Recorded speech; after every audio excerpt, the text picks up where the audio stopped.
मुख्तार अंसारी, अफजाल अंसारी और उनकी अगली पीढ़ी ये लगातार चर्चाओं में रहते हैं। और आज जब एक बड़ा फैसला आया है अब्बास अंसारी को लेकर, तो मानो इस फैसले ने पूर्वांचल की सियासत पर बड़ा असर डाल दिया है। तो आज चर्चा में बात होगी अंसारी परिवार की पॉलिटिक्स की और खुद अब्बास अंसारी की। नमस्कार, आप देख रहे हैं यूपी तक और आपके साथ मैं हूं सुषमा। अब्बास अंसारी पिछले काफ़ी वक्त से वो मुश्किलों में घिरे हैं। आप देख रहे हैं कि किस तरह से एक बड़ी राहत मार्च के महीने में 7 मार्च को सुप्रीम कोर्ट की तरफ से अब्बास अंसारी को मिली थी। जो तमाम केसेस उनके ऊपर चल रहे थे उसमें जमानत मिली। वो जेल से बाहर आते हैं तो सोशल मीडिया पर तमाम तस्वीरें उनकी शेयर होने लगती हैं।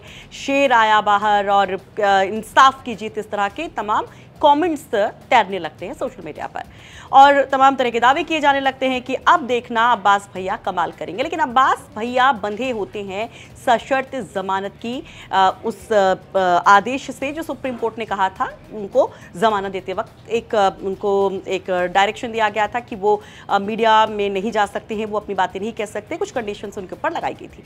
इन सब के बीच में मुख्तार अंसारी के छोटे बेटे उमर अंसारी को भी पुलिस जब उठाती है तो अब्बास अंसारी सिर्फ छटपटा कर रह जाते हैं।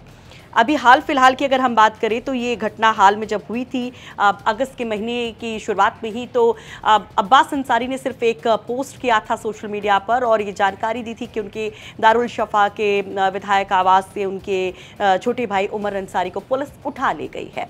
लेकिन मार्च में जिस तरह से एक बड़ी राहत सुप्रीम कोर्ट से मिली और अब तक किस तरह से up and down Abbas Ansari को लेकर रहे, अब किस तरह से उनके तमाम समर्थक फिंगर क्रॉस करके, यूं कहें कि दोनों हाथ उठा करके उनके लिए इबादत करते नजर आए। दरअसल जो राहत मिली थी मार्च में, उसके बाद मई का महीना मानो कि एक बहुत बड़ी सरगर्मी लेकर आया अब्बास अंसारी के लिए। वो हेट स्पीच के मामले में दोषी करार दिए जाते हैं और उनको 2 साल की सज़ा होती है और जो जनप्रतिनिधि कानून है उसके मुताबिक उनकी विधायकी चली जाती है। इधर अब्बास अंसारी की विधायकी जाती है, उधर दूसरी तरफ तैयारियां शुरू हो जाती हैं मऊ के सीट पर उपचुनाव को लेकर। बीजेपी अपनी गणित में लग जाती है और पूर्वांचल के एक बड़े चेहरे जिनको डॉन भी लोग कहते हैं, ब्रजेश सिंह, वो एक अलग नामबंदी करने लगते हैं और उधर ओम प्रकाश राजभर, जिनके सिंबल पर ही अब्बास अंसारी 2022 का चुनाव जीते थे मऊ सदर सीट से, अपनी पिता की विरासत को जिन्होंने संभाला था, वो भी एक अलग गणित लगाने में जुट जाते हैं। यानी कि बीजेपी, ब्रजेश सिंह, ओम प्रकाश राजभर, सुभाषपा, ये तीनों यहाँ पर उपचुनाव के जरिए तख्ता पलट करने की कोशिश कर रहे होते हैं। और सवाल ये भी उठ रहा होता कि क्या वाकई में मुख्तार अंसारी की डेथ के बाद वहां पर तख्ता पलट हो पाएगा, क्योंकि ये वो सीट थी जहां पर अंसारी परिवार का दबदबा था। खुद मुख्तार अंसारी सीट पर जीतते रहे थे और 22 के चुनाव में ये सीट बेटे के हाथ आई थी। अब्बास अंसारी यहां से चुनाव मैदान में उतरे थे और उस वक्त सपा और सुभाषपा का गठबंधन था, तो सिंबल जो था सुभाषपा का था और अलायंस की तरफ से कैंडिडेट अब्बास अंसारी थे। उसी दौरान ये एक हेट स्पीच का मामला सामने आया था। जब क्योंकि आप पूरा किस्सा ये सुन रहे हैं तो जान लीजिए कि उस वक्त चुनाव प्रचार के दौरान कहा गया कि एक अतिशोक्ति वाली सिचुएशन थी, या ये कहिए कि युवा जोश था भीड़ को देखकर।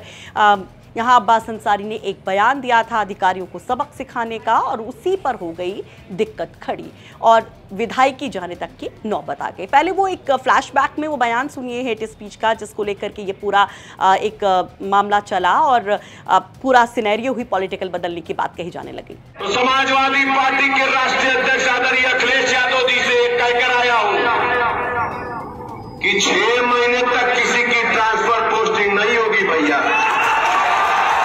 जो यहां है वो यहां ही रहेगा, पहले हिसाब किताब होगा, उसके बाद उनके जाने के सर्टिफिकेट पर मुहर लगाया जाएगा।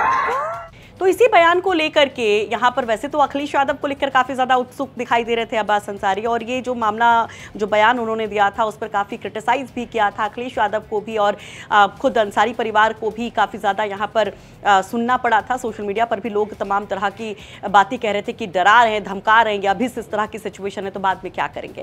खैर, उस समय तो चीजें अलग रही, जीत गए, लेकिन उसके बाद नवंबर 2022 से ही मानो की मुश्किलें बढ़ गई। चुनाव जीतते हैं, बहुत ज्यादा कॉन्फिडेंट नजर आते हैं, सपा के बीच में टूट फूट की वजह भी बनते हैं। आपने देखा था उस समय कि किस तरह से समाजवादी पार्टी के कई बड़े जो सियासतदान थे, लीडर्स थे, जो अखिलेश यादव के बाद यहाँ पर आरोप लगाते दिखाई दिए थे कि हमको नहीं सुनते हैं बल्कि अंसारी परिवार के लोगों की सुनते हैं, हमारी गाड़ियों को बाहर रोक लिया जाता, हमसे नहीं मिलते हैं Akhilesh Yadav.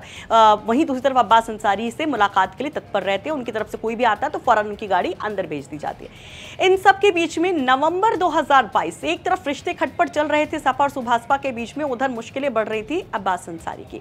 Abbas Ansari money laundering case में पूछताछ के लिए बुलाए जाते ईडी की तरफ से, उनकी गिरफ्तारी हो जाती है और फिर मानो कि केस पर केस, और जेल में बंद हो जाते हैं अब्बास अंसारी।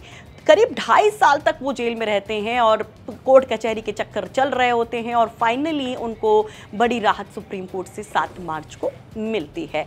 और जब वो जेल से बाहर आते हैं तो उनके बेटे के साथ की वो तस्वीरें भी खूब चर्चा में होती हैं। एक बच्चा जो अपने पिता से मिलने के लिए वहाँ पर इंतज़ार कर रहा होता है, वो रील काफ़ी ज़्यादा सोशल मीडिया पर शेयर की जाती है। अच्छा, बीच में आए थे अब्बास, जब उनके पिता का निधन हुआ था मुख्तार अंसारी का, तो फातिया पढ़ने के लिए वो पैरोल पर आए थे। हालांकि उस दौरान भी काफ़ी भावुक करने वाली तस्वीरें उनकी फैमिली की थी, उनके तमाम समर्थक यहाँ पर काफ़ी इमोशनल नज़र आ रहे थे, और बहुत सारे सवाल योगी सरकार पर भी उठा रहे थे, क्योंकि जब जब पूर्वांचल की पॉलिटिक्स की बात होती तब तब लॉ एंड ऑर्डर की बात होती है, और जब जब लॉ एंड ऑर्डर की बात आती है तब तब केंद्र में होता है अंसारी परिवार। तो वहाँ से मुश्किलें बढ़ी, लेकिन 31 मई को जो फैसला आया इस हेट स्पीच के मामले में, उसके बाद आज खबर आती है कि भाई अब तैयारी शुरू हो रही है उपचुनाव को लेकर। वहाँ पर चुनाव आयोग की तरफ से वोटर लिस्ट को लेकर तमाम काम शुरू होने की बात कही जाती है। 2 सितंबर से काम शुरू होना होता है, लेकिन उसके पहले ही आ जाता है बड़ा फैसला कोर्ट की तरफ से और मिल जाती है बड़ी राहत। और यहाँ पर जो सजा दी गई थी हेट स्पीच के मामले में अब्बास अंसारी को, वो हाई कोर्ट कर देता है रद्द, और हो जाती है बहाली विधायकी की सीट पर। हालांकि कुछ लोगों ने यहाँ पर, अब देखिए फिर से एक बार सोशल मीडिया को जब आप देखेंगे तो लोग सवाल उठा रहे कि देखिए कितनी जल्दबाजी में लोग थे कि इधर फैसला आता नहीं कि कुछ ही घंटे के अंदर, इतवार के दिन ही स्पीकर वहाँ पर उनकी विधायकी रद्द करने का आदेश दे देते हैं। तो कुल मिलाकर यहाँ पर पहले बयान सुनिए कि किस तरह से कोर्ट की तरफ से ये फैसला दिया गया, क्या कुछ कहा गया, और सोशल मीडिया के तमाम इन कमेंट्स को भी देखिए कि किस तरह से अब इस पूरे मामले को लेकर तमाम चर्चाएं।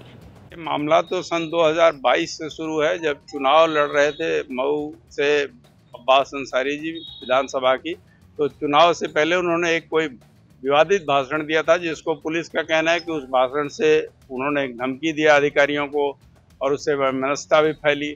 उसी के आधार पर वो चार्जशीटेड हुए। चार्जशीट में ट्रायल चला करके उनको 2 साल की सजा दे दिया सीजेएम की कोर्ट ने।